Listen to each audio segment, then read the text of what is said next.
Federalist 1 called upon the people to deliberate on a new constitution for the United States of America. We please recognize that the people, political leaders, farmers, retired soldiers, artisans, all should have the chance to create and influence what will become of their nation. We agree with Pauline Maier that these ratification debates were the most prominent public debates in American history. In order to truly establish a government made for the people, by the people, of the people, the founders addressed the argument over constitutional ratification directly to the people, forming a unique relationship between the government and the governed that is embedded within the very culture of our nation itself. It is rare in history that the people can peacefully give consent to a new form of government. John Locke's social contract theory presented the idea that the people must agree to their governing body. Even before the ratification of the Constitution, Massachusetts put this theory into practice with their voted-upon state constitution of 1780. The ratification debates, however, displayed this theory on a larger scale. The two philosophies of the Federalists and the Anti-Federalists were debated in a peaceful public debate of conflicting ideals that were discussed throughout the 13 states, in the streets, taverns, and homes. The Federalist and Anti-Federalist papers provided the primary forum for these discussions and brought the debate to the hands of the people. Printed in local newspapers, these letters to the people were written under pseudonyms such as Brutus, Publius, and Cato, to allow people to focus on the content of the arguments rather than the author who wrote them, promoting civil discourse, which was a common theme of the debates. Following the Philadelphia Convention, the newly proposed Constitution was sent to the state legislatures to call ratification conventions for the Constitution of each state, following Article 7 of the Constitution that stipulated that 9 states had to ratify for it to go into effect.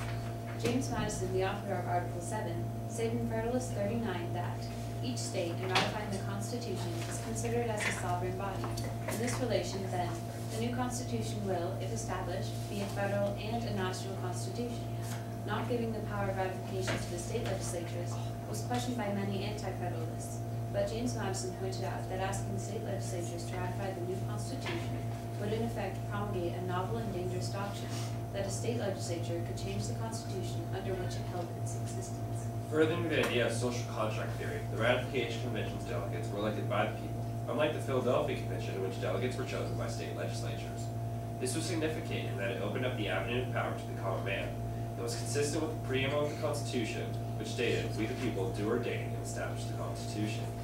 During the state conventions, elected delegates deliberated over each article of the Constitution and would proceed to decide on whether or not to ratify it. New Hampshire, being the 9th state to ratify the Constitution, would establish the document as supreme law of the land. And once both Virginia and New York ratified it, due to the Compromise Bill of Rights, it became a legitimate document due to their economic influence.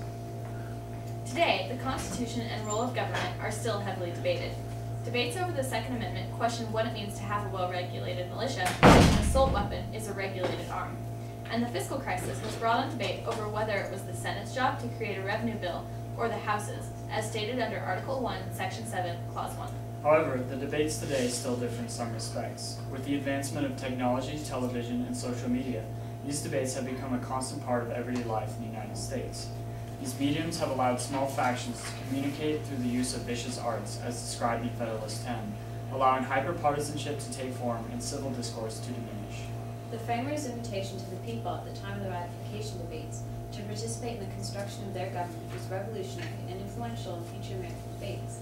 Synopsizing this momentous event in our history, Thomas Jefferson stated that the preservation of the sacred fire of liberty and the destiny of the Republican model of government are justly considered as deeply, perhaps as finally staked, on the experiment entrusted to the hands of the American people. Thank you. I forgot to time it, so sorry. No idea. How long was it? Probably 4 minutes. Oh, right on? Exactly. Yeah, right. Perfect. I think so too. Oh, that's great. I'm sure it is. Why did the Rhode Island, I'm going to, it's gone, oh, there we go. Thank you. Why did Rhode Island use town meetings as a method of ratification instead of state conventions? Rhode Island never intended to ratify the Constitution because, being the smallest state, they knew that transfer of power to the federal government would mean that they felt that their rights would be infringed upon. And sending the Constitution to town meetings would allow the people in the state to hear the Constitution and just outrightly deny its ratification. They also feared that if they had a state ratifying convention, that the delegates that were elected would be mostly Federalist. And by having them Federalist, this would essentially have them ratify the Constitution, which the majority of the state did not want them to. What do you think the connection is between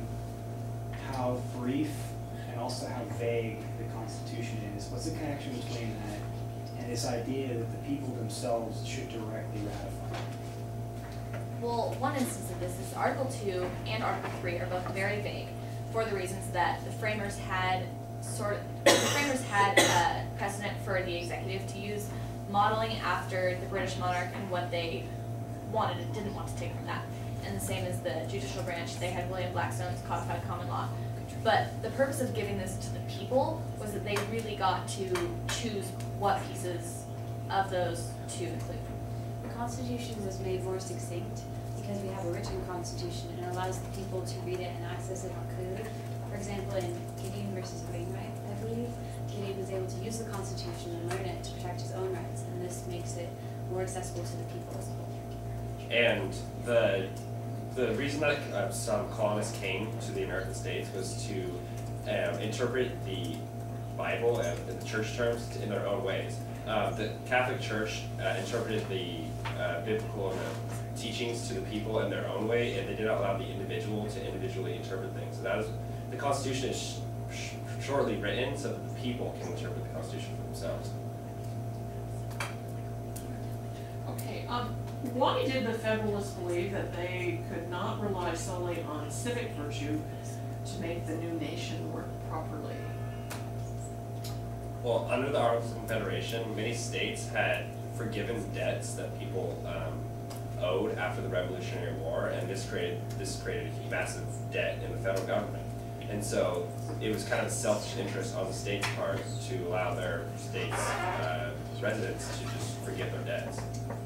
Additionally, Federalist Paper number 10 addressed the ideas of civic virtue and how they related to mob rule, and the fear that the people as a whole could not be trusted, so they had to send delegates of their own choosing, granted, but not themselves, to make the decisions for the country.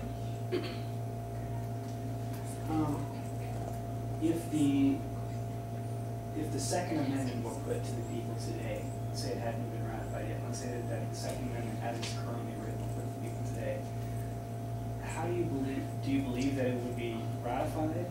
And if not, is there another wording or another way in which people today might ratify the Second Amendment?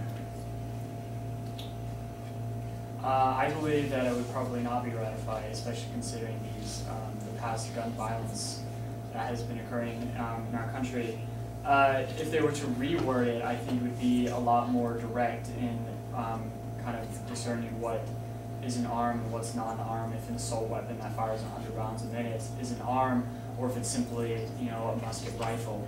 So I think that people would kind of change this and allow kind of a smaller spectrum of what kind of guns are allowed. And additionally, I agree that I don't think it would be ratified because the main argument for gun rights is the right to bear arms, which is the Second Amendment. So if the Second Amendment wasn't in place, these pro-gun advocates would not have that argument. And the other language of the Second Amendment talks about the need for a citizen, well-regulated militia. And there's nothing like that today or that we see that's necessary. So that language of the amendment wouldn't be supported either.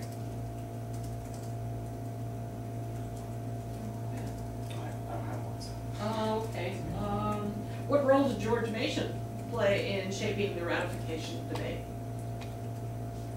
Well, George Mason advocated for the Bill of Rights. He did not sign the Constitution at the Philadelphia Convention because there was no Bill of Rights included. Being the writer of the Virginia Declaration of Rights, he saw the benefits that a Bill of Rights could produce. And James Madison was heavily influenced by George Mason's writings when writing the Bill of Rights.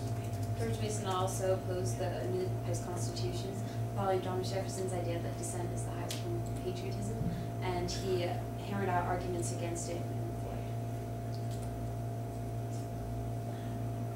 We're pretty much, Yeah. pretty there, we can wrap it up there. I love it when you're, when you know something and get so enthusiastic about it, it's great. It's like, oh, I know that question, I'm gonna do that. Big change since I've seen